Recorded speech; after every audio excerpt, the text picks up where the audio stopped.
నాగార్జున యాదవ్ గారు సమయం తక్కువ ఉంది, ఒక్క 2 minutesలో కన్క్లూడ్ చేయండి. తెలుసా ఎప్పుడు రాని డైలాగ్ ఒకటి నా దగ్గర ఉంది. సార్ ఏంటి సార్ అది?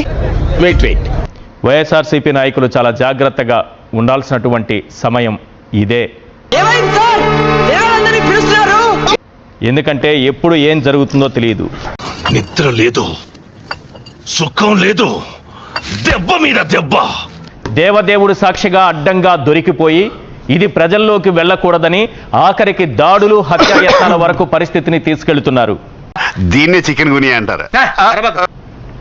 ఏంటి ఈ సిచ్యువేషన్ నుంచి వైఎస్ఆర్సీపీ బయటపడుతుందా? ఏంటి మీరు అనేది? అసలు విషయం కనుమరుగైపోతుందా? ఏం చెప్తారు?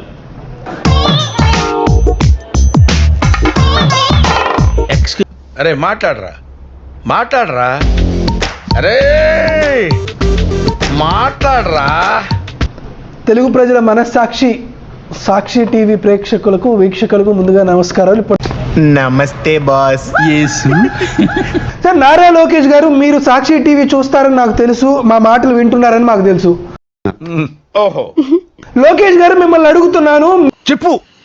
మీరు కేసులు పెట్టి అరెస్టులు చేసి రిమాండ్లకు వేసి కఠిన కారాగార వాసాన్ని మాకు అనుభవించినా మేము జైలు నుంచి వచ్చినటువంటి 2వ నిమిషమే మీ పైన దాడి చేస్తున్నాం.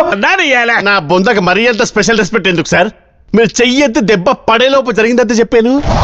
మీ పైన విమర్శలు చేస్తున్నాం, ప్రజా సమస్యల పైన ఎక్కువ పెడుతున్నాం, మాట్లాడుతున్నాం. మీ గ్రహాల మూమెంట్ అలా ఉంది. అలా అనకండి, ఆ గ్రహాలు అలా మూవ్ అయ్యేలా చేసింది మీరే. మళ్ళీ లోకేష్ గారు మీకు చెబుతున్నాం, డీసెంట్ గా ఇంటికి వెళ్ళేవాడిని మర్డర్ చేసి సెంట్రల్ జైలుకి వెళ్ళేలా చేయొద్దు. అంబటి రాంబాబు గారి ప్రాణానికి ప్రమాదం ఉందని మేమందరం భావిస్తున్నాం. అయితే వెళ్ళి ఏమి జరిగినా, 600 అగ్రహారం వీడైనా, భూమి బద్దలైనా జైలు ముందే మీ మీద ప్రెస్ మీట్ పెట్టి మీరు చేసేటువంటి తప్పుల్ని మేము కడిగి అవతల పారేస్తాం. బాబోయ్, అలా భయపెట్టకండి అంకుల్. ఏదో చిన్న పిల్లలు ఇలాగే బ్రతకలేమండి అంకుల్, ప్లీజ్. డౌట్ లేదు. ఏంటి మీ మొండి ధైర్యం? అసలు లోకేష్ గారు ఎన్ని అరెస్టులు చేసినా కాదు సార్, మీ మొండి ధైర్యం ఏంటి? ఎన్ని అరెస్టులు? మోస్ట్ ఎంటర్టైన్మెంట్ ఫీల్ అవుతుంది. మేము భయపడేది లేదు. ఏంటి రెడ్ బుక్ మేము భయపడం అంటే రెచ్చగొడుతున్నారా లోకేష్ని మీరేమన్నా? నువ్వు అను, రేపు ఈ పాటికాడు బొక్కలిచ్చి మన మొక్కలు ఎరువు కింద వేస్తాను. ఎరువు లేకపోతే అరువు తెచ్చుకుందాం గానీ ఆడితో పెట్టుకోతురా పూచి. భయపడరా? సార్ జగన్మోహన్ రెడ్డి గారు నాయకులైనటువంటి మాకు పదవులు ఇచ్చారు, గుర్తింపునిచ్చారు. ఏమి జ్ఞానం ఉందో, ఏమి బుద్ధి ఉందో, ఏమి నీకు జగన్మోహన్ రెడ్డి గారు అంటే ఎవరో తెలియదు. బుర్ర పని చేస్తా ఉందా, పని చేయడం లేదా, నాకైతే అర్థమే కావడం. నాగార్జున యాదవ్ కాకపోతే కారుమూరి వెంకటరెడ్డి, కారుమూరి వెంకటరావు కాకపోతే కొండారాజు కాకపోతే శివశంకర్ రాకపోతే మరొక ఎక్స్ వై పోతారు, మొత్తం పోతారు. జోగి రమేష్ గారు, నారా లోకేష్ గారు మీకు చిప్పు దొబ్బిందేమో అని అన్నాడు. నారా లోకేష్ గారి చిప్పు దొబ్బింది ఈ మాటలు అవసరమా? ఎందుకు అనాలి?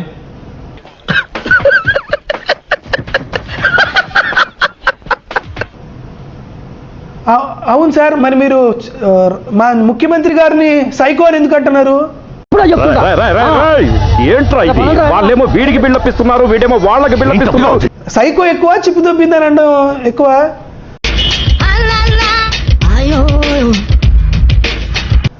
నీ పుట్టకే కల్తీ పుట్టక, ఇది ముఖ్యమంత్రిగా ఉన్నప్పుడు జగన్మోహన్ రెడ్డి గారు అనింది. ఓకే, దాని సంగతి తర్వాత చూద్దాం. నీది తప్పుడు పుట్టక, నువ్వు లండన్కి ఎందుకు వెళ్ళావో తెలుసా? ఈ వాక్యాలన్నీ ఎవరు చేశారు? అన్ని చెప్పండి, క్యాంటీన్లో ఉన్న అన్ని చెప్పండి. ఆయన మొహట కోసం అడిగితే అన్ని ఏకర పెట్టేస్తున్నారు. ఇప్పుడు ఈ ప్రభుత్వానికి అద్భుతమైనటువంటి మ్యాండేట్ ఇచ్చారు ప్రజలు. ఎప్పుడూ చూడని విధంగా అద్భుతమైన సీట్లు ఇచ్చారు. అరే అలా మాట్లాడారండి రా, వాళ్ళు డ్యూటీ వాళ్ళు చేశారు. దీంట్లో ఏమైనా ఉంటే ఆ క్రెడిట్ అంతా రామకృష్ణ గారిదే. ఏ రామకృష్ణ గారు?